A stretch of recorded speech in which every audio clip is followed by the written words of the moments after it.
Wisdom, wisdom, that's the test. Which rival wisdom team is best? 52 teams of 8 antique rival wisdoms compete to do the future a favor and guide a life at stop2think.com.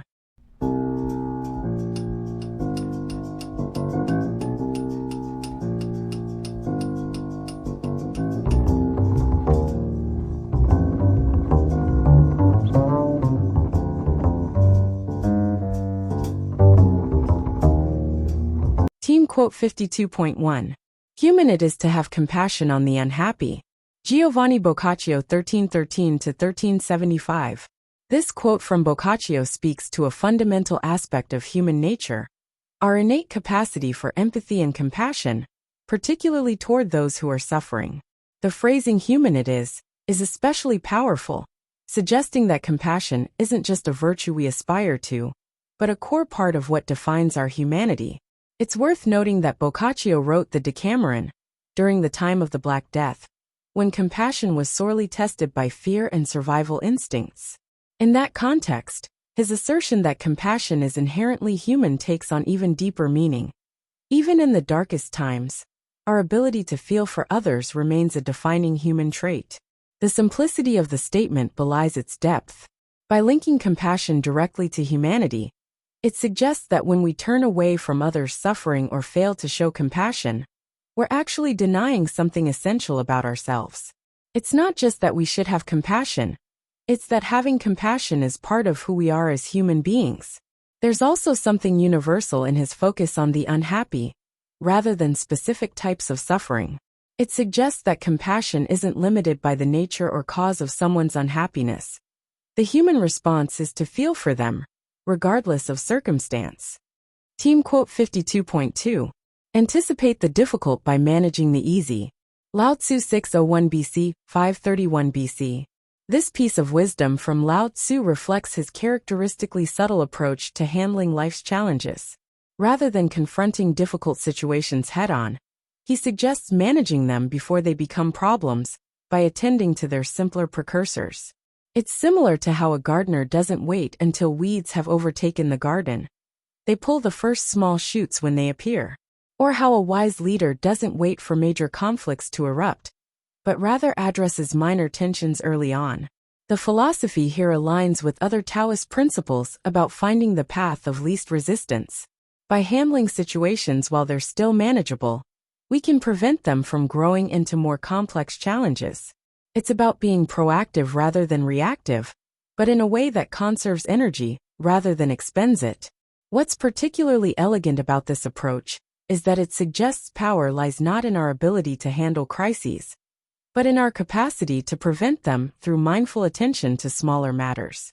It's a principle that applies equally well to personal relationships, professional challenges, or even physical health, addressing small issues before they become major problems. Team quote 52.3. The mill cannot grind with the water that is past. Daniel D. Palmer 1845–1918. This is a powerful metaphor about the futility of dwelling on lost opportunities and the importance of focusing on the present. Palmer's analogy of the mill and water creates a vivid image that makes the abstract concept of time very tangible. Just as a water mill can only harness the power of water as it flows through its wheel, not the water that has already passed downstream, we can only work with the present moment and future opportunities. The water that has passed cannot be brought back to turn the wheel, just as past moments cannot be reclaimed to make different choices. The wisdom here is particularly practical. Rather than lamenting missed chances or past mistakes, our energy is better spent on the opportunities currently before us and those yet to come. Like the mill operator who focuses on the water currently turning the wheel rather than the water that's already gone downstream. We're most effective when we work with what's actually available to us now. This metaphor also subtly suggests something about the constant flow of opportunities. While specific chances may pass us by, new ones continue to arrive, like the steady flow of a river. The key is being ready to harness them when they come. Team quote 52.4. Knowledge comes but wisdom lingers. Alfred Lord Tennyson 1809–1892. This insightful quote from Tennyson makes a crucial distinction between knowledge and wisdom.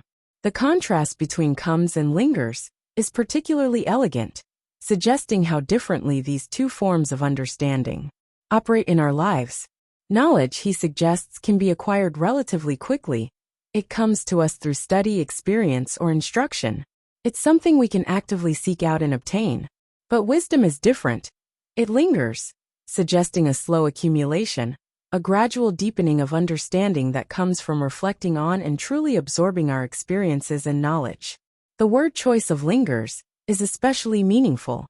It implies that wisdom isn't just about collecting information or experiences, but about letting them settle in our minds, allowing them to mature and develop deeper meaning over time.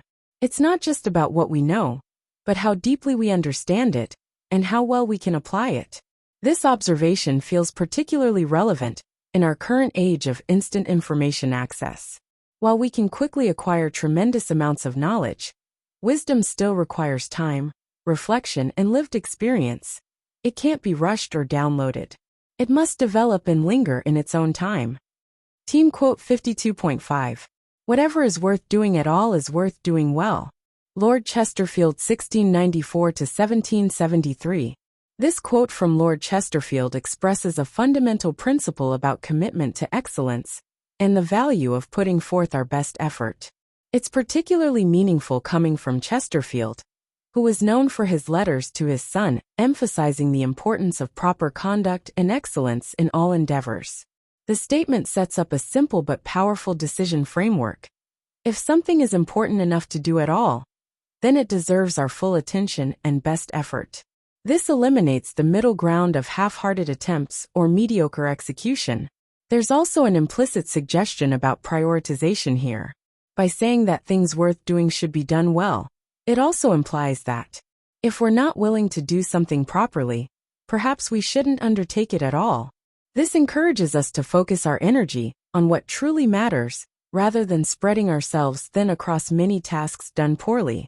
This philosophy can be seen reflected in craftsmanship, where attention to detail and commitment to quality distinguish exceptional work from the merely adequate. It's a reminder that the manner in which we do things often matters as much as what we choose to do. Team quote 52.6. To keep your secret is wisdom. To expect others to keep it is folly. William Samuel Johnson, 1727–1819. This quote from Johnson provides a shrewd observation about human nature and the practical reality of secret keeping. It's particularly interesting how he contrasts wisdom and folly in relation to the same subject, highlighting the difference between what we can control and what we cannot. The first part, to keep your secret is wisdom, acknowledges that discretion is a mark of prudence and self-control. But it's the second part that delivers the more pointed insight. To expect others to keep it is folly. This recognizes a fundamental truth about human nature, that while we might feel the weight of our own secrets, others don't carry that same burden. It's reminiscent of Benjamin Franklin's observation that 3 can keep a secret if 2 of them are dead. Both statements acknowledge that each person we tell multiplies the risk of exposure, not just arithmetically but geometrically, as they might share with others who have no direct loyalty to us. There's also a practical lesson in personal responsibility here, suggesting that if we truly want something to remain private, we must be prepared to bear that burden alone. It's a reminder that once we share a secret, we lose control over its journey. Team quote 52.7. If you want a thing done well, do it yourself. Napoleon Bonaparte, 1769–1821. This quote from Napoleon reflects his characteristic self-reliance and perfectionism, coming from someone who rose from relatively modest origins to become Emperor of France. It carries the weight of personal experience. The sentiment speaks to a universal frustration, the gap between our vision of how something should be done and how others might execute it. However, it's also a somewhat double-edged philosophy. While personal oversight can ensure quality control, taking on everything oneself can lead to micromanagement and burnout.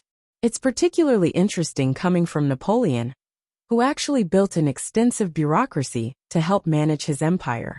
This suggests that even he recognized the limitations of doing everything personally, despite his stated preference for direct control. The principle might be best applied selectively, identifying which tasks truly require our personal touch versus which can be delegated with proper guidance. In modern terms, we might say, if you want a thing done exactly your way, do it yourself, acknowledging that sometimes good enough from others might be more efficient than perfect done personally. This tension between delegation and direct control remains relevant today, whether in business leadership, creative projects, or personal endeavors. Team quote 52.8. If winter comes, can spring be far behind? Percy Shelley 1792–1822. This hopeful line from Shelley's Ode to the West Wind beautifully captures the cyclical nature of both seasons and human experience. It's a rhetorical question that carries its own answer. After winter must come spring, just as after hardship must come renewal. What makes this line particularly powerful is how it transforms winter, traditionally a symbol of hardship, death, and endings, into a harbinger of spring's inevitable arrival. Rather than focusing on winter's present difficulties, it points to the promise of what follows. The metaphor extends beyond just seasons to any period of difficulty or darkness in life. Just as winter, however harsh, cannot prevent spring's arrival, so too will periods of hardship eventually give way to renewal and growth. It's a message of hope wrapped in natural imagery that everyone can understand. This perspective is especially poignant coming from Shelley, who faced numerous personal and professional challenges throughout his short life. Despite these difficulties, he maintained a belief in the possibility of renewal and transformation, both in nature and in human society. The question mark at the end gives it a gentle, almost encouraging tone, as if reminding someone who might be in their personal winter that better days are not just possible, but inevitable. And to help raise school test scores and confidence with free easy extra advantage math, spelling and reading workbooks you can download for free at stop2think.com or buy at educationstopshate.com. Free easy math wisdom workbooks with octa repetition to grow math self-confidence. You'll get plenty of repetitive practice of age ranges and averages of our 52 teams of 8 quote authors. Free easy alpha cipher-coded puzzles teach letters, numbers, and phrases using antique wisdoms that encourage and educate. Can you decode this cipher quote of encouragement using either our learning to spell or just for fun instructions? And since time is money, practice reading faster with 52 teams of antique rival wisdoms. We offer printed versions and timed videos with background music. Sign up for free weekly emails of 52 teams of antique rival wisdom workbooks with easy math, spelling, and reading practice. And if you'd like to get paid for sharing our wearable wisdoms, keep this in mind. Everyone I know wears a shirt, and most of us change them daily, so change your shirt and change the world. Social equalities are blatantly subliminal antique positive wisdoms repetitively shared without saying a word. This applies to all our wearable shareable wisdoms, like pretty witty baby onesies and pretty witty kids. Youthful truths let your kids gain confidence, sharing antique wisdoms with their friends. Imagine them sharing words of wisdom with classmates and teachers. I think, therefore I think tees I wear is a super easy way to share words of wisdom. With wearable wisdoms to fit babies, kids, and adults, you can clothe a whole family, city, or state. So do the future a favor by encouraging, educating, and entertaining with words of wisdom. Make us all wiser and kinder. And for a downloadable PDF of these team quotes, join the 52 of 8 today.